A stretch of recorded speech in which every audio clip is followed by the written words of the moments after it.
नमस्कार, आप देख रहे हैं जेके न्यूज़ नेटवर्क। विधानसभा चुनाव 2021 का बिगुल फूंक चुका है। 5 राज्यों में चुनाव है और जो 5 राज्यों की अगर हम बात करें तो इसमें पश्चिम बंगाल जो है, इस पर सबकी निगाहें टिकी हुई है।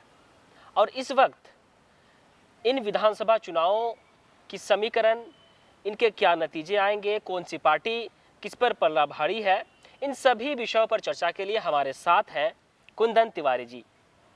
एक पॉलिटिकल स्ट्रेटेजिस्ट एंड एनालिस्ट है जिनका खासा अनुभव है।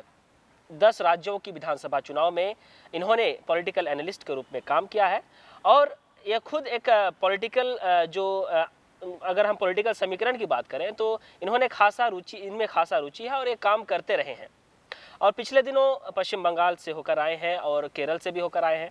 इनसे हम जानेंगे कि क्या कुछ जो हो रही है आजकल पॉलिटिकल मूवमेंट में, जो खासा बदलाव देखने को मिल रहा है। सबसे पहले कुंदन जी, आपका बहुत बहुत स्वागत है जेके न्यूज़ नेटवर्क में। जी नमस्कार। अगर हम बात करें, पश्चिम बंगाल से शुरुआत करते हैं जी। इन 5 राज्यों की चुनाव में खासा नज़र जो है पश्चिम बंगाल पर है। जी। केंद्र से भी आप देख सकते हैं, प्रधानमंत्री से लेकर गृह मंत्री तक सारे के सारे पश्चिम बंगाल में कूच कर गए हैं। जी। और पश्चिम बंगाल का जो टक्कर है अब सीधा दीदी वर्सेस दादा के बीच में है, यानी भाजपा और टीएमसी के बीच में है। जी। तो आपको क्या लगता है, पिछले अगर हम 10 साल से पहले की बात करें बंगाल की, तो उसमें जो पार्टी थी, लेफ्ट पार्टियों की अहम भूमिका रही है। 20 साल 25 साल उन्होंने राज किया बंगाल में। अचानक टीएमसी ने फिर उस पर कब्जा कर लिया। अब जो है पंगा सीधा टीएमसी और बीजेपी के बीच में है। अब क्या कुछ स्थिति है बंगाल की? अभी तो जो भी स्थिति है, भाजपा के पिछले बार 3 सीटें थी। इस बार उनकी वोटिंग परसेंटेज लाजमी है कि बढ़ेगी, पर वो चुनाव जीतेंगे नहीं। वोटिंग परसेंटेज 3 सीटों से हो सकता है वो 80 से 100 सीटों तक चले जाएं, हो सकता है। लेकिन 75-80 सीटों का मेरा समीकरण है कि 75-80 सीटें भाजपा लेके आ सकती है। अभी भी 160 से 70 सीटों के साथ टीएमसी वहाँ सरकार बना रही है। पॉइंट ये है कि भाजपा की जो एजेंडा है इस बार चुनाव को लेकर, थोड़ा सा बंगाल में अलग होना चाहिए मेरे हिसाब से। क्योंकि भाजपा हर बार जो अपनी कैंपेन स्ट्रैटेजी करती है, उस कैंपेन स्ट्रैटेजी में शुरुआत से ही अपने कुछ एजेंडे लोगों को बता देती है कि ये मेरा एजेंडा है और ये चीज़ें हम आगे करने वाले हैं। पर बंगाल में शायद वैसा हो नहीं पाया। बंगाल में जो पॉपुलेशन है वो थोड़ा मिक्स्ड है, अलग अलग जगहों पे अलग अलग पॉपुलेशन के लोग हैं। और किसी एरिया में खास हाई लिटरेसी रेट है, कहीं हाई लिटरेसी रेट लो है। तो दोनों ही वर्ग के लोग जो हैं अभी उतने भाजपा के साथ जा नहीं सकते हैं। अभी टीएमसी के साथ ही अब खास करके जनरल कास्ट के वोटर, ब्राह्मण और जो कायस्थ लाला वोटर होते हैं, ये मेन माने जाते हैं दूसरे राज्यों में कि ये जा करके भाजपा को ही वोट करते हैं। पर बंगाल में ऐसा नहीं है। बंगाल में इनकी परसेंटेज बहुत ज़्यादा है और ये लोग मुश्किल से उस परसेंटेज में से 20 से 25 100% अगर उनकी काउंटिंग करेंगे तो 100% में 20 से 25 लोग ही इनको वोट करेंगे, प्रतिशत लोग वोट करेंगे। तो ये समीकरण अभी जो है भाजपा और टीएमसी के बीच में दिख रहा है। अगर ये दोनों जातियाँ भाजपा की तरफ चली आती है तो भाजपा को एक बड़ा छलांग लगाने से कोई नहीं रोक सकता। लेकिन आपको बीच में रोकना चाहूँगा, जैसा कि विधानसभा चुनाव तो फिलहाल अभी है, लेकिन लोकसभा चुनाव जो 2019 में हुई थी, लोकसभा चुनाव में कुछ आंकड़े बदल गए। अचानक 3 सीट से 18-22 सीट तक पहुंचना, इस तरह का जो बदलाव देखा गया। तो इसमें जो आपने जो कहा कि जो ब्राह्मण वोटर्स की बात की, चाहे तो इन वोटर को तबादला क्या इस विधानसभा चुनाव में नहीं हो सकता? देखिए, लाजमी बात है, लोकसभा और विधानसभा चुनाव में अंतर होता है। सेंट्रल को लेवल का जो इलेक्शंस होता है उसमें स्टेट में उतना बड़ा फ़र्क नहीं डालता है, लेकिन जो स्टेट का इलेक्शन होता है और डायरेक्ट लोगों के दिलों पे, लोगों के घरों पे फ़र्क पड़ता है। तो जब ये मुझे डायरेक्टली फ़र्क पड़ने लगता है तब मैं उस पर ज़्यादा निगाहें से सोचता हूँ। ये लोगों की सर्वे जो हम करते हैं, एनालिसिस जो करते हैं हम, डेटा स्ट्रक्चर जो बेसलाइन रिसर्च बनाते हैं, उसमें लोगों का ये बात निकल कर आता है। लोकसभा में क्या होता है, पर्टिकुलरली ये देखते हैं कुछ कुछ चीज़ों पे जो इन्होंने एजेंडा लाया था, या आर्टिकल 370 बोले, जो भी इन्होंने चीज़ें बात रखी थी, राम मंदिर रखा था, या जो भी चीज़ें रखी थी, उसको लोगों ने पूरा किया। अब जिनके भी आस्था इससे जुड़े हुए थे, इन चीज़ों से कनेक्टेड थे, या जो भी चीज़ें थी इनसे लेकर, या ट्रिपल तलाक को लेकर, उससे क्या हुआ कि इससे जुड़े लोग लग रहे हैं कि हाँ, हमारे जो देश की एक एजेंडा पे ये बात करते हैं, कंट्री फर्स्ट की बात करते हैं, तो कंट्री फर्स्ट की चीज़ों को ये कर रहे हैं। तो लेकिन वो फ़र्क यहाँ नहीं पड़ता। वेस्ट बंगाल में क्या है कि वेस्ट बंगाल में मैंने आपको बताया कि अगर आप जगह कुछ परगना पड़ती है, परगना अलग अलग परगना में जाएगा, अलग परगना में अलग अलग लिटरेसी रेट के लोग पढ़ते हैं। वहाँ लोगों को ना सबसे ज़रूरी चीज़ पड़ती है कि हमें डायरेक्टली क्या फ़र्क पड़ता है। ममता दीदी की जो पार्टी है अभी 2-3 पॉलिटिकल पार्टीज़ है भारत में जिनकी लोकल लेवल में संगठन बहुत मजबूत है। भाजपा है, बसपा है, टीएमसी है। ये मतलब लोकल लेवल में, गाँव में, मतलब छोटे कस्बों में, मतलब एकदम last people to the first people तक इनकी पार्टी की पकड़ होती है। तो जो भाजपा के साथ और अभी टीएमसी के साथ जो सबसे बड़ा बात यह है कि टीएमसी जो है वो कनेक्टेड फील कराती है to the every caste over there. उनका ये नहीं है कि आप देखेंगे कि अगर कहीं मैं बिहार चुनाव में था तो बिहार चुनाव में ये जो सभी मीडिया हाउसेस ने कहा था कि चुनाव जीत गए हैं, पर मैंने कहा था 120 से 25 सीटें आएंगी एनडीए को, आई 110 सीटें यूपीए को आनी थी, आई। कारण ये था कि जो लालू यादव की पार्टी थी उनके साथ दो जातियों की समीकरण सबसे बड़ा हावी था उनके ऊपर, एमवाई मुसलमान और यादव की जो सबसे बड़ा हावी था। पर ममता के साथ वैसा नहीं है। लेकिन ममता के साथ भी अगर हम देखें जो मुस्लिम बाहुल्य इलाके हैं वो ममता के साथ है, और इस बीच में ओवैसी का पश्चिम बंगाल पार्टी में पार्टिसिपेट करना, उनको कहीं ना कहीं यह बात तो लग ही रही होगी कि ममता के साथ भी मुस्लिम वोटर्स, अक्सर मुस्लिम वोटर्स है, जिससे ओवैसी को खासा नुकसान हो सकता है। ओवैसी को तो कुछ नुकसान नहीं है। ओवैसी तो यहाँ पे क्या नथिंग टू लूज करके आया है कि उसको कुछ हारना नहीं है। वो सोच रहा है मैं 1-2 सीटें ले लूँ। बिहार में भी उसी तरह आया था, पर वो आकर ना उन लोगों के वोट खराब करते हैं जिन लोगों के वोट मतलब फिक्स्ड होते हैं। जैसे अब मान लीजिए 2 पार्टों में सरकारें बनती है, हमारा यूपीए और एनडीए। तो क्या होता है, एनडीए के जो वोटर हैं, वोटर एनालिसिस है, वो उस वोटर एनालिसिस में मुसलमानों का भागीदारी उतनी अच्छी नहीं होती है, कम भागीदारी होती है कह सकते हैं आप। तो उसी तरह उसी भागीदारी पे देखा जाए तो उस भागीदारी को जब ये कम होता है और वो भागीदारी कट के कहीं और चला जाए, यूपीए से कहीं और चला जाए, तो डायरेक्टली फ़ायदा एनडीए को हो जाता है। तो डायरेक्ट है। लेकिन पश्चिम बंगाल में मुझे नहीं लगता है कि ओवैसी को कुछ खास फ़ायदा होने वाला। बिहार में जिस तरह उन्होंने, मुझे नहीं लगता कि बिहार में एनडीए ने, बीजेपी या एनडीए ने या नीतीश कुमार ने चुनाव हराया है यूपीए दल को। मुझे लगता है साफ साफ ओवैसी के दल ने ही चुनाव हराया है। कारण मुझे ये लगता है कि इन्होंने जो वोटिंग परसेंटेज का आंकड़ा डाला था, इन्होंने साफ साफ अपने मंच में, हर एक मंच में, भाषण में कहा है कि आप लोग, हम लोग प्रतिशत में यादवों से ज़्यादा हैं, फिर भी यादव वोटर्स ज़्यादा हैं, यादव विधायक ज़्यादा हैं, हम लोग कम हैं। इन्होंने डायरेक्टली फोकस किया कब तक गुलामी करोगे ऐसे चीज़ों को। तो क्या है कि जो एमवाई समीकरण को इन्होंने तोड़ने का बहुत जोर काम किया, इनसे फिर सीटें आई, तो इनको फ़ायदा हो गया। लेकिन ओवैसी को कहीं ना कहीं कहा जाता है कि ये वोट कटवा है, तो क्या ये जो तगमा उन पर लगता है, क्या ये बंगाल में भी सही साबित होगा? क्या मुस्लिम के वोट काटेंगे वो? तो मुझे नहीं लगता है कि मैं बंगाल में मंगाया हूँ तो बंगाल के मुसलमान उनके साथ हैं। मैं खास करके जो Hindi belt, pure Hindi belt होते हैं, उन इलाकों में हो सकता है कि उनको थोड़ा बहुत वोट का फ़ायदा हो, पर मैं किसी भी पॉलिटिकल पार्टी को वोट कटवा नहीं कहूँगा। कारण ये है कि वोट कटवा नहीं है क्योंकि सबकी अपनी अपनी एक एथिक्स और पॉलिटिकल माइंडसेट होता है कि हम पॉलिटिकल माइंडसेट के साथ हम ये चीज़ें काम करना चाहते हैं। तो मुझे नहीं लगता कि बंगाल में उनको नथिंग टू लूज़ वाले पार्टी के साथ वो उन्होंने स्टार्ट किया है। उनके पास लूज़ नहीं है। आप देखेंगे कि जहाँ से वो चुनाव लड़ते हैं, वहाँ जाकर के जब वो चुनाव लड़ते हैं तो वो फिक्स सीटों पे चुनाव लड़ते हैं, जब भी अपने स्टेट पे चुनाव लड़ते हैं तो। लेकिन बाकी स्टेट्स पे जाकर वो क्या कर रहे हैं कि कोशिश कर रहे हैं कि मैक्सिमम सीटों पे चुनाव लड़ सके। कारण वो चाहते हैं कि मेरी वोटिंग परसेंटेज की एरिना क्या है वो एक बढ़े, और एरिना बढ़ेगा तो मैं अपने स्टेट में मैं अपना सरकार खुद बना पाऊँगा। तो वो एक मैनिपुलेशन डाल रहे हैं पूरे इंडिया में तौर पे कि एक कम्युनिटी है जो जिसके लिए मैं सामने आके लड़ रहा हूँ। जैसे इन्होंने, अगर लोगों ने जज करना या चालू कर दिया पार्टियों को बेसिस पे कि कोई हिंदू पार्टी हो गई, कोई मुसलमान पार्टी हो गई, क्रिश्चियन पार्टीज हो गई, तो अब इस तरह पे लोगों ने बांटना चालू कर दिया है। तो जब उन्होंने इस पे बांटने की बात करने लगे तो ओवैसी को लगा कि अगर सब लोग अलग अलग जाति और धर्म के साथ पकड़ेंगे तो मैं भी एक धर्म को पकड़ लेता हूँ। लेकिन आपने नथिंग टू लूज की बात की, तो इस अगर फंडामेंटल पर उन्होंने काम अगर किया हो बिहार में, तो बिहार में उनको तो फ़ायदा ही पहुँचा। तो अगर इस फंडामेंटल का फिर अगर बंगाल में काम करते हैं, अगर इस प्रिंसिपल को यूज़ करते हैं, तो अगर बंगाल में भी वो अगर सक्सेस कर जाते हैं तो इसमें नथिंग टू लूज की बात नहीं होगी। मैं तो वही बात कह रहा हूँ ना कि मान लीजिए भाजपा 3 सीटें आई थी पिछले बार, अगर इस बार 10 सीटें भी लाती हैं तो भाजपा तो प्रॉफिट में है, उनकी ऑरा तो बड़ा है, वोटिंग परसेंटेज तो बड़ा है। आप तो ये देखिए, वही चीज़ में नथिंग टू लूज इसलिए कह रहा हूँ, उनके पास खोने के लिए कुछ नहीं है। ओवैसी के पास सीटें नहीं हैं तो खोने के लिए कुछ नहीं है, पाने के लिए बहुत कुछ है, इसलिए नथिंग टू लूज। और कारण ये है कि अगर उनको वोटिंग परसेंटेज कुछ भी बढ़ता है, मान लीजिए अगर 0.5%, 0.21% भी, 0.1% भी अगर उनकी वोटिंग शेयर आती है बंगाल ऐसे राज्य में, तो हो सकता है आगे उनका वोटिंग परसेंटेज बढ़े, उनके कार्यकर्ता बढ़े, उनकी संगठन स्ट्रांग हो और नेक्स्ट चुनाव में और प्रभाव डाल सके। तो मेन देखिए, जहाँ तक मैं जानता हूँ एनालिस्ट के तौर पे या स्ट्रैटेजी जब भी हम बनाते हैं तो हम ये फोकस नहीं होता है कि सीटें जीतनी होती हैं किसी भी पॉलिटिकल पार्टी को। सबसे ज़रूरी चीज़ है, खास करके भाजपा के साथ जो इनकी ग्रोथ इतनी बड़ी सालों में हुआ है, इनकी बात है, इनका ध्यान होता है वोटिंग परसेंटेज पे। हमारा वोटिंग परसेंटेज लगातार कितने बढ़ रहे हैं, हमारे वोटर टर्नआउट कितने अच्छे हो रहे हैं।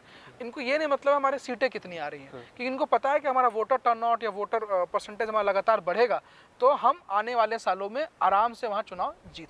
लेकिन अगर हम पश्चिम बंगाल की बात करें तो जय श्री राम से शुरू होने वाला ये सियासी बिगुल अब तक कहाँ तक पहुँची है, क्योंकि उनके पास ना तो मुख्यमंत्री का चेहरा है भाजपा के पास, ना ही उनके पास ऐसा कोई पश्चिम बंगाल में लीडर है। अगर हम शुभेंदु अधिकारी की बात करें तो टीएमसी से बीजेपी में जाने के बाद भी उनका जो छवि है वो छवि और गिरा, छवि उसका धूमिल ही हुई है। कुछ खासा उसमें अगर हम पॉजिटिव वे में देखें तो कुछ उसमें इंक्रीजमेंट नहीं हुआ। लेकिन कहाँ तक यह बीजेपी यह कर पाएगी कि उनके पास चेहरा नहीं है, मुख्यमंत्री का चेहरा नहीं है, डायरेक्टली प्रधानमंत्री के छवि को लेकर वो चुनाव लड़ रहे हैं?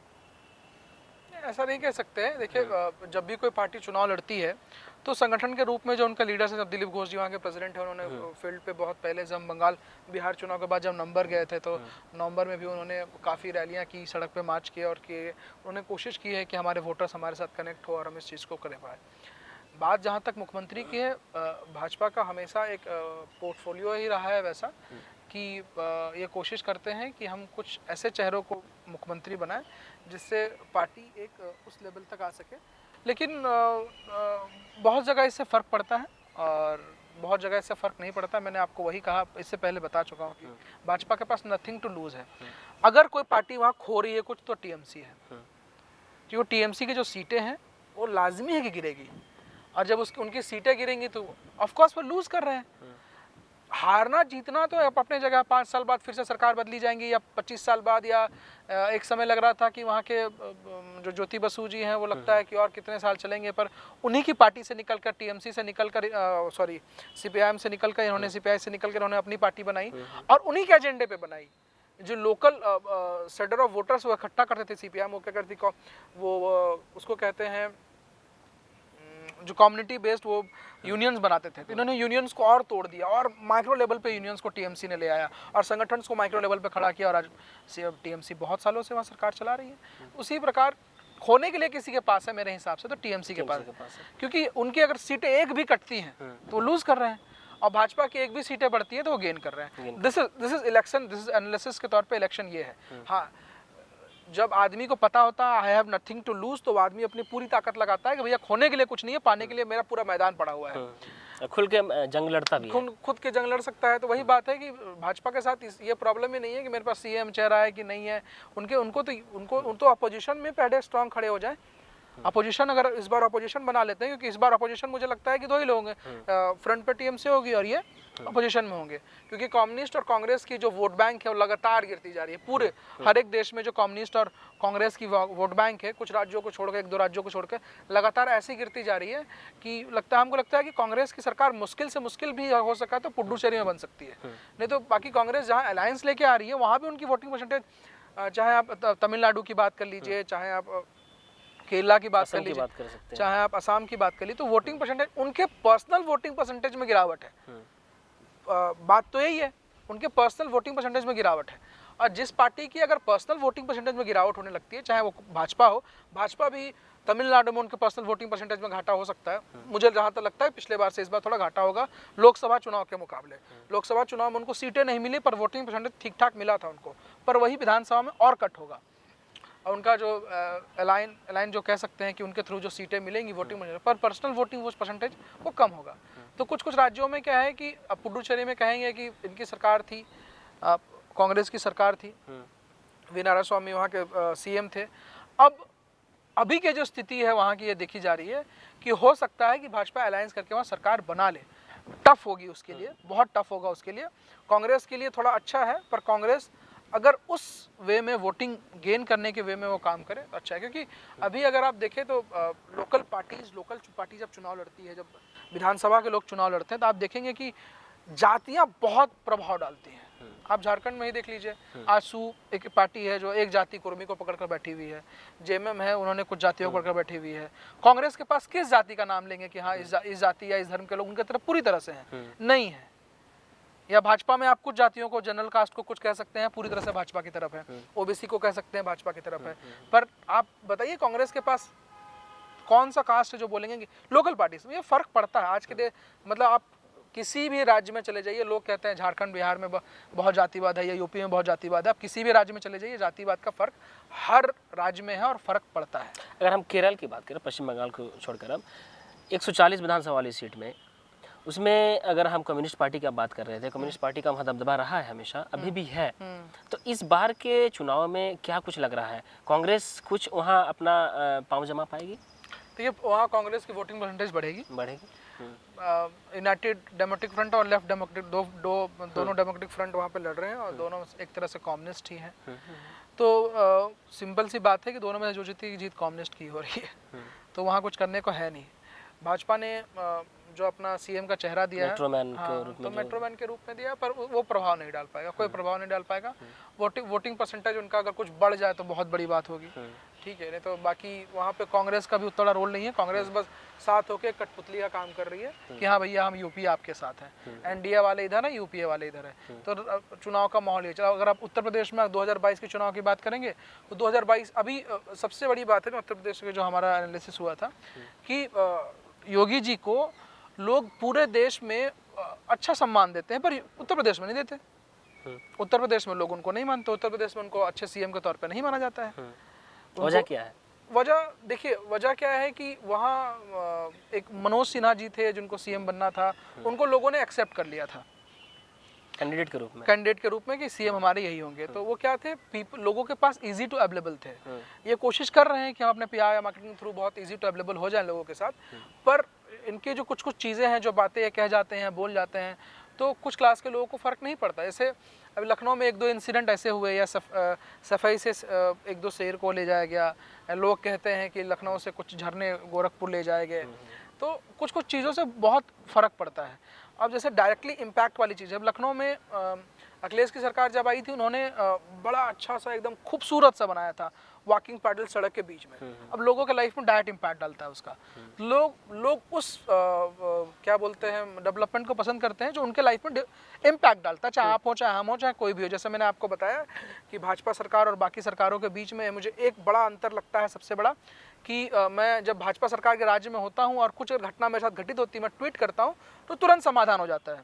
लेकिन वही मैं अदर राज्य में, अपने गृह राज्य झारखंड की बात करूंगा, मेरे साथ एक बड़ी घटना हुई, मेरे जो रामगढ़ के ऑफिस को तोड़ फोड़ कर दिया गया, मैंने ट्वीट किया, झारखंड की पुलिस को डाला, रामगढ़ डीसी को टैग किया, कोई रिस्पॉन्स नहीं, कोई फर्क नहीं पड़ता।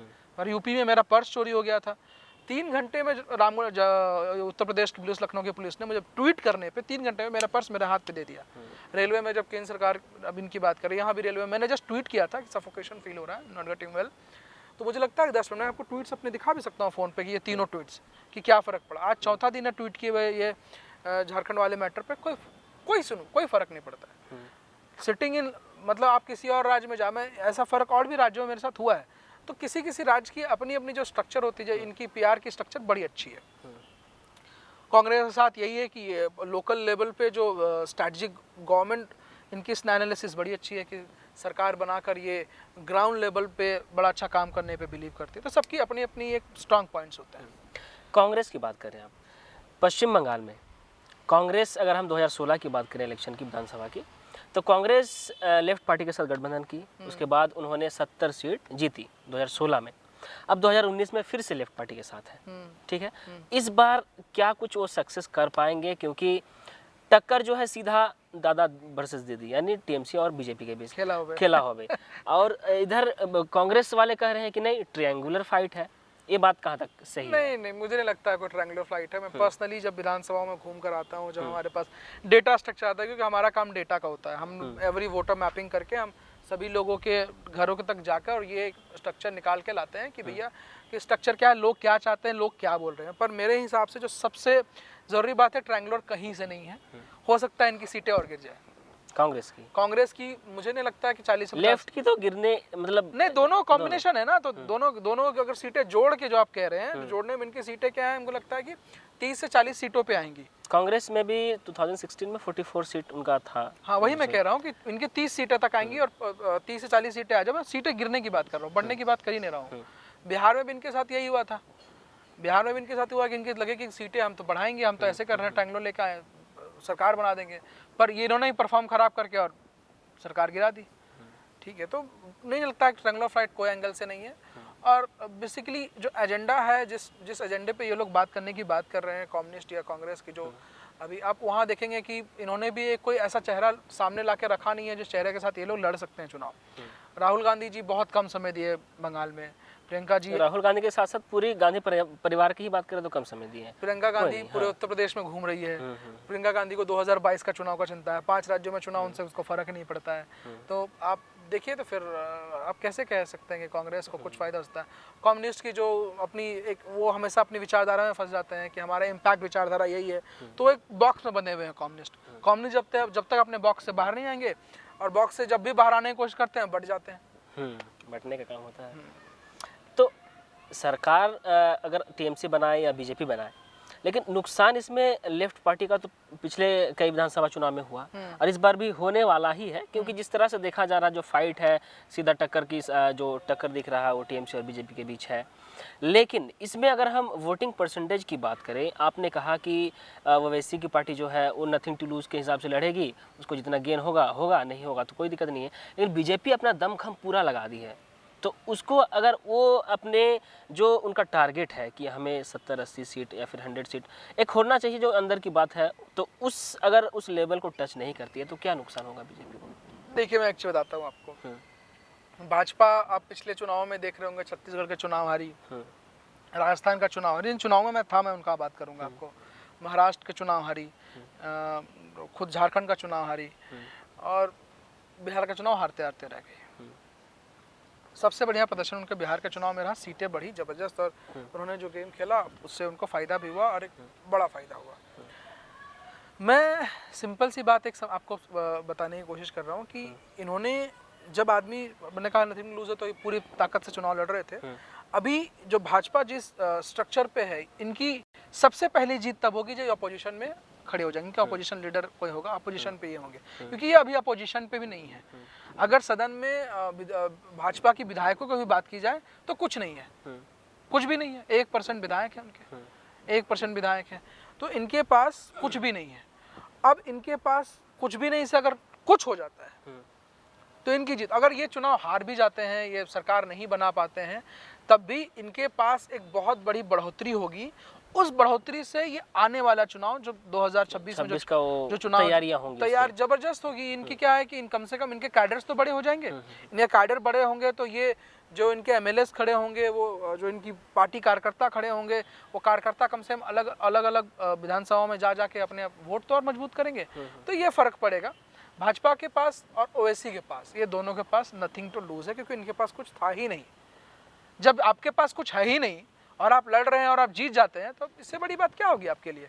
3 सीटों आप मतलब ये अगर जब हम ये बात करते हैं, मैं पिछले बार एक इंडिया वॉइस चैनल पे टीवी डिबेट पे गया हुआ था, तो मैंने पूछा कांग्रेस के नेता से, भाजपा कह रहे थे, हम बोल रहे थे, मैंने उनसे पूछा, और शिवसेना के पॉलिटिशियंस थे, कम्युनिस्ट के पॉलिटिशियन, मैंने पूछा उनसे कि आप मुझे ये बताइए कि भाजपा कितने सीटें हैं वहाँ पे। उनको ये पता भी नहीं था कितने सीटें हैं, अरे कितना बड़ा वोटिंग परसेंटेज है उनका भी इस बार, और कौन कौन सी जातियों का प्रभाव पड़ेगा।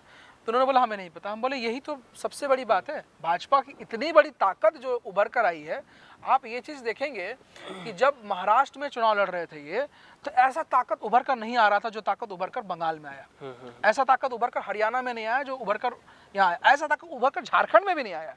आप झारखंड में तो खुद खबरिंग कर रहे होंगे, तो ऐसा उभर कर झारखंड में नहीं। क्यों? क्योंकि यहाँ खोने के लिए था, और वहाँ खोने के लिए कुछ नहीं है। हम पश्चिम बंगाल चुनाव को झारखंड से जोड़ें तो पश्चिम बंगाल में भी आदिवासी है, संख्या है, बहुत ज़्यादा नहीं लेकिन है। अब हेमंत सोरेन जो है खुद चुनाव नहीं लड़ रहे हैं वहाँ। पहले तो ऐसी आशंका जताई जा रही थी कि नहीं हम भी अपना कैंडिडेट्स देंगे, लेकिन अब ममता के साथ है। अब बीजेपी वाले सीधे टक्कर कर रहे हैं कि नहीं। अब इसमें क्या कुछ फ़ायदा हेमंत सोरेन को तो नहीं बोल सकते हैं, तो क्या आदिवासी जो वोटर्स हैं क्या वो बीजेपी के साथ जाएंगे या फिर टीएमसी के साथ? 4 से 5 सीटें जेएमएम को आ सकती थी अगर वो चुनाव लड़ते तो, आ सकती थी आराम से। हमने इनके जो झारखंड से सटे हुए बॉर्डर्स हैं, उन बॉर्डर्स पे हमने सर्वे किया था, तो मैं खुद जाकर एनालिसिस करके आया हूँ, तो 5 सीटें कहीं नहीं जा रही थी इनकी। लेकिन उन्होंने जो समर्थन करने का काम किया कि हाँ, डायरेक्टली जो आदिवासी वोटर हैं वो बहुत, क्योंकि वो संथाल पगना वाला क्षेत्र है वो जेएमएम से काफ़ी प्रभावित है और उस क्षेत्र के प्रभावित लोग इनको बहुत मानते हैं। तो वो प्रभावित लोग जो हैं, अगर जब इन्होंने समर्थन दिया है तो लाजमी है कि वो वोट बैंक का फ़ायदा ममता दीदी को डायरेक्ट पड़ेगा, इन्होंने उनको सपोर्ट किया है। हाँ, लेकिन अगर अपनी इस्टेब्लिशमेंट झारखंड मुक्ति मोर्चा अगर अपने हट के यहाँ से बाहर करना चाहती है या लड़ना चाहती है तो चुनाव से बिहार में भी उनको, जैसे बिहार में जो लालू गठबंधन की बात नहीं बनी, नहीं आरजेडी को इन्होंने बड़ा अच्छा दिया, मंत्री बनाया यहाँ पे। और क्योंकि आप बिहार से सटे हुए जो बॉर्डर्स देखेंगे यहाँ झारखंड में, जो बिहार से सटे हुए इलाके, वहाँ जो यादव जाति के लोग रहते हैं वो आज भी आरजेडी या लालू यादव को ही अपना नेता मानते हैं, भले वो झारखंड में आ गए हैं। ठीक है, आपका इसका सीधा प्रभाव मैं एक विधानसभा, बड़ी विधानसभा के साथ देता हूँ। बड़ी विधानसभा में आप पार्टी बदल लिए फिर भी आप चुनाव कांग्रेस जीती, कारण यही था क्योंकि वो जो लीडर्स हैं वो उन्हीं को मानते हैं। चतरा चले जाइए तो वो जो बिहार के छटे हुए बेल्ट हैं वो इन्हीं को लीडर मानते हैं और आज भी लीडर मान के उनके वोटिंग परसेंटेज को बढ़ाते हैं। चाहे आजसू सपोर्ट कर रही है इनका, आजसू जो ये रामगढ़ से और सिल्ली से सटा हुआ जो बेल्ट है तो वहाँ भी इनके जो कुर्मी है या पुरुलिया की तरफ है तो उनका ही प्रभाव पड़ेगा। आजसू भी 1 से 2 सीटों में अपना एक स्ट्रक्चर खड़ा कर सकती थी, पर उनसे फ़ायदा होने से क्या है कि हाँ वोटिंग परसेंटेज बढ़ेगा। आसन जैसे झारखंड से सटे हुए इलाके जो इधर चले जाएंगे, अब रामगढ़ की आसनसोल की इधर, तो उधर क्या है भाजपा डायरेक्टली इतनी बड़ी प्रभावित है कि उधर टीएमसी को घुसने नहीं दे रही है। मतलब ये प्रभाव लेकर वो आई है इस बार। आपने आजसू की बात कही तो झारखंड में भी एक सीट है जिसका उपचुनाव होना है, मधुपुर सीट, जिसमें हेमंत सोरेन ने एक कार्ड खेल लिया पहले ही, मंत्री बना दिया। तो अब वहाँ आरजेडी भी अपना दावा ठोक रही थी कि हम कैंडिडेट उतारेंगे, लेकिन अब साफ है चेहरा। लेकिन अब तक बीजेपी और आजसू की तरफ से चेहरा साफ नहीं है। वहाँ पर राज परिवार जो है, पिछले टाइम जब हाजी हुसैन अंसारी साहब थे उनका दूसरे नंबर पर थे राज परिवार साहब। तो अभी इनमें टक्कर हो रही है कि आजसू को कैंडिडेट दे या फिर बीजेपी दे, लेकिन एनडीए कैंडिडेट दे रही है जिसमें मुझे ज़्यादा ये लग रहा है कि राज परिवार ही कैंडिडेट हो सकते हैं। लेकिन आपके हिसाब से मधुपुर सीट पहले मंत्री बना देना, उसके बाद क्या हेमंत सोरेन का ये कार्ड कितना प्रभावी हो सकता है? देखिए, ये दोनों एक बायलैटरल चीज़ें हैं। चुनाव में इमोशनल पैक बहुत बड़ा मायने रखता है और कोरोना ऐसे काल में हमारे राज्य के मंत्री का निधन हो गया तो ये प्रभाव पड़ता है चुनाव में कि हाँ अगर उनको मंत्री बना दिया तो हमने उनके परिवार को सम्मान दिया, उन्होंने जो सेवा पार्टी को की या जो पार्टी दिया तो उनको हमने सम्मान दिया, तो उनसे जुड़े हुए जो लोग हैं उनके वोटर एक फिक्स हो जाते हैं, फिर ये कैंपेन करने से फ़ायदा होता है। और एक मंत्री पद मिलने से तो एक टैग लग गया मंत्री पद का, उसमें एक तो सिंपल सी बात थी कि वो खुद मंत्री थे। तो क्या होता है कि जब सरकार बनेगी कि पता है कि अगर ये मंत्री हैं तो थोड़ा ज़्यादा विकास होगा हमारे विधानसभा का, हमारे इलाके का थोड़ा होता है जनता। हाँ, थोड़ा विकास ज़्यादा होगा और हम उसका जुड़े रहेंगे। हाँ, लेकिन जहाँ तक मुझे लग रहा है फाइट आसान नहीं होगा। भाजपा ही टिकट देगी वहाँ, भाजपा के ही कैंडिडेट लड़ेंगे मेरे हिसाब से, अभी तक जो मेरे एनालिसिस है, और चांसेस लग रहे हैं कि भाजपा चुनाव जीत सकती है। क्योंकि 2-3 चीज़ों पे मैं खास कर फोकस डालूंगा। इन 1.5 सालों में हेमंत सोरेन की गवर्नमेंट से लोग खुश नहीं है। क्यों खुश नहीं है? कहाँ विकास नहीं हुआ है, रोजगार नहीं मिला है? अभी आप देखेंगे जब विधानसभा ही चल रहा है आपस में लड़ रहे हैं लोग, तो आप तो देख लीजिए हर विधायक इनके उनके बोलता है वो बालू चोरी किया, वो पत्थर चुरा रहा है, बात कर रहे हैं। हाँ, वो पत्थर चुरा रहा है और डायरेक्टली इनके तो बरेली विधानसभा में जो इनके विधानसभा प्रभारी है उनके ऊपर डायरेक्ट इन्होंने डायरेक्टली हेमंत सोरेन पे उंगली खड़ा कर दिया इन्होंने। तो आपस में ही लड़ रहे हैं। बात है कुछ प्रोग्रेस की, वो प्रोग्रेसिव बात ये कर ही नहीं रहे हैं। अब जैसे इन्होंने रोजगार भत्ता का ही बात किया था, या फिर एक पार्टी जब रेगुलर बेसिस पे चलती है और जब एक आप सरकार पे आते हैं तो जो आपका जो चलाने का तरीका है अलग अलग होता है, पर उस चलाने के तरीके से लोग प्रभावित नहीं हो पा रहे हैं। 2-3 चीज़ें जो काफ़ी लोग अब सहज महसूस नहीं कर रहे हैं, खास करके हम लोग जो अधिकारियों के पास जाते हैं तो बहुत सारा काम इनका नहीं हो रहा है। अभी जमीन के मामले उठकर अचानक से बहुत आ गए हैं। लोकल लोग तुर्की जी बार इस चीज़ को हवा दे रहे हैं। हाँ, लोकल लोगों के लाइफ में बहुत प्रभाव पड़ने लगा है कि जा करके जब वो सबसे बड़ी धान दी तो ज़मीन वाले, पता नहीं लोग, अभी मैं खुद ही गया था वहाँ पे, ये तो मैं पर्सनल राय दे रहा हूँ हट कर पॉलिटिकल एनालिसिस के तौर पे। जब मैं गया उन कर्मचारी और वहाँ CI और CO से बात किया तो उन्होंने मतलब एक ने तो डायरेक्ट कोट कर दिया कि यू हैव टू पे दिस, मतलब आपको इतना पैसा देना पड़ेगा, आपका काम हो जाएगा। ठीक है, मतलब डायरेक्टली, मतलब अधिकारी डायरेक्टली कोट कर रहा है भैया मुझे पेमेंट्स करो। ठीक है, तो कुछ चीज़ें हैं जहाँ पे फ़र्क पड़ता है, या जो इनके चलाने का स्ट्रक्चर से उस पर फ़र्क पड़ने लगा है। तो वो जो फर्क दिखने लगता है लोगों को, जो सहजता महसूस होती है, जिस एंटी इनकम्बेंसी के कारण ये सरकार बनी थी, ये एंटी इनकम्बेंसी भाजपा का थी नहीं, रघुवर दास के खिलाफ था। अब लोगों को रघुवर दास बड़े प्यारे लगने लगे हैं। अगर अभी के आप एनालिसिस, अगर सर्वे निकाल के देखेंगे 3 महीने पहले के, तो Raghubar Das is better than Hemant Soren. अब ये साबित होना, कारण ये है कि जिस तरीके से काम होना चाहिए था उस तरह से काम नहीं हो पा रहा है। एंटी इनकम्बेंसी इनके खिलाफ ही बनती जा रही है। कांग्रेस इनका विरोध कर रही है सामने से खड़े होके। कांग्रेस के पार्टी के लोग भी कह रहे हैं। अब कांग्रेस में ऐसी ऐसी घटनाएं हो रही है, आपस में ये लोग भी लड़ रहे हैं। तो क्या हुआ कि जब ये लोग देख रहे हैं आपस में ही लड़ रहे हैं जनता के सामने, तो ये सरकार कैसे चलाएंगे? ठीक है, तो ये लोगों का मेंटालिटी है। पर ये एक अच्छा चेंज था, झारखंड के पास एक अच्छा चेंज था ये।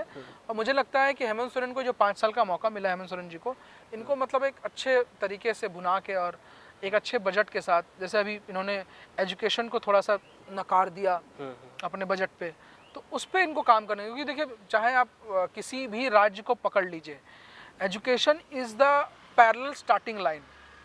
हम जब रिजर्वेशन की बात करते हैं तो हम वही मार खा जाते हैं। हम लोग रिजर्वेशन की मेंटालिटी है वो स्टार्टिंग लाइन को बराबर करने के लिए था, एंड लाइन को बराबर करने के लिए था नहीं। तो हम स्टार्टिंग लाइन में ही मार खा जा रहे हैं। प्रॉब्लम है कि स्टार्टिंग लाइन में हम प्राइवेट एजुकेशन को इतना तुल्य दे चुके हैं कि सभी कैटेगरी के लोग एक साथ पढ़ नहीं पा रहे, तो सम्मान नहीं मिल रहा है, अपने आप को अलग महसूस कर रहे हैं। उनको लगता है इसको मिल रहा है तो वो खराब आदमी है, और इसको नहीं मिल रहा है तो अच्छा आदमी है, तो ऐसा महसूस हो रहा है। तो स्टार्टिंग लाइन को अगर ठीक किया जाए, अच्छा एजुकेशन दिया जाए और लोगों को साथ में रखा जाए और उनके स्टार्टिंग लाइन को इतना मजबूत किया जाए कि एंड लाइन तक वो अपने आप स्ट्रांग हो जाए, तो ये चीज़ें प्रभाव पड़ती हैं और पड़ेंगी। और जब तक ये इनका एक कैरिकुलम ठीक नहीं होगा तो मुझे नहीं लगता, क्योंकि हर दिन सदन में हर ना कोई ना नेता उठ के अपने ही सरकार के विरोध करने लग जाते हैं। अब ये समझ नहीं आता कि अपने सरकार का विरोध क्यों करते हैं। हमने ये भाजपा में कभी नहीं देखा, मतलब ये पूरे सदन चलते हुए ये सीधा कहते हैं कि, और सीधा कहते हैं मतलब सीधा मंत्री पे आरोप लगाते हैं और किसी में नहीं, सीधा मंत्री पे आरोप लगाते हैं कि वो कोई पानी चुरा रहा है, तो कोई बालू चुरा रहा है, कोई पत्थर चुरा रहा है, कोई कोयला चुरा रहा है। अभी कुछ बालू वाले खनन मामले में बोली पुलिस नहीं पकड़ेंगे पर अधिकारी पकड़ सकते हैं, तो अधिकारी के ऑर्डर पे तो पुलिस काम करते हैं, पुलिस इंडिविजुअल कब से काम करने लग गया। ठीक है, खैर लेकिन बात जो भी हो, हेमंत सोरेन ने कहा है कि 2021 जो होगा नियुक्ति का वर्ष होगा, रोजगार का वर्ष होगा। तो देखते हैं, कोविड था, कोविड 14 महीने की सरकार हुई, इसमें तो 9-10 महीना कोविड से मतलब सब सरकार ही इसमें जूझ रही थी। अच्छी बात है, अगर वो नियुक्ति करते हैं तो बिल्कुल बहुत अच्छी बात होगी। झारखंड में बेरोजगारी बहुत ज़्यादा है, तो स्किल अप करने की बात है और स्किल को बढ़ाना पड़ेगा। आप जब बाहर, इंडिया के बाहर जाएंगे ना, तो वहाँ लोग आपको ये नहीं पूछेंगे कि आप क्या काम करते हैं, लोगों को व्हाट योर स्किल, आपकी स्किल क्या है। तो अगर लोगों के स्किल को बढ़ाया जाए कि आपके स्किल क्या है, मुझे लगता है कि रोजगार से ज़्यादा देने की ज़रूरत है स्किल को। अब स्किल, जब हम स्किल की बात करें तो स्किल में हम सिर्फ ITI की चीज़ों का ना जोड़े। ठीक है, हम जब स्किल इंडिया की बात करने लगे थे तो लोग अपने ITI की चीज़ों को जोड़ने लगे। Skill would be every kind, skill would be as a journalist, as a doctor. तो स्किल जनरेशन को बढ़ाया जाए। अगर हेमंत सोरेन इस पर बहुत कारगर कर सकते हैं, यंग CM है, बिल्कुल करे, और मैं चाहता हूँ कि वो करे और बहुत अच्छे से करे। पर ये सारी चीज़ें अगर लोग ना देखें, उनकी घर के आपस में चर्चा करके वो इन सारे समाधान को कर ले, तो it would be very good. और सरकार अभी तक ठीक चल रही है और अच्छा चलेगा। चलिए, धन्यवाद। हमारे साथ थे कुंदन तिवारी जी, जिन्होंने अच्छा खासा एक पॉलिटिकल एनालिस्ट के तौर पर अपना जो है अनुभव शेयर किया। आपका भी बहुत बहुत शुक्रिया, आप धन्यवाद हमारे साथ समय निकाले और अपना जो अनुभव है शेयर किया। हम ऐसे ही शख्सियत से आपसे रूबरू कराते रहेंगे। आप देखते रहिए JK न्यूज़ नेटवर्क। और हाँ, हमने पश्चिम बंगाल की बात की, हमने झारखंड की हालिया स्थिति के बारे में बात की, और इन सारे बातों को अगर हम एक बिंदु पर लाकर खड़े करें तो कहीं ना कहीं पश्चिम बंगाल में जो है, जैसा कि आपका कहना था कि टक्कर होंगी बीजेपी के साथ, लेकिन सरकार TMC बना रही है। और अगर हम झारखंड की बात करें तो हेमंत सोरेन जो है 14 महीने में अब तक कुछ खासा नहीं कर पाई है, लेकिन आगे जो नियुक्ति का वर्ष होगा इस तरह का उन्होंने कहा है, तो हो सके कि अच्छा हो और सरकार भी अच्छा तरीके से चले। इसी के साथ हमें दीजिए इजाज़त। बने रहे आप JK न्यूज़ नेटवर्क के साथ। धन्यवाद।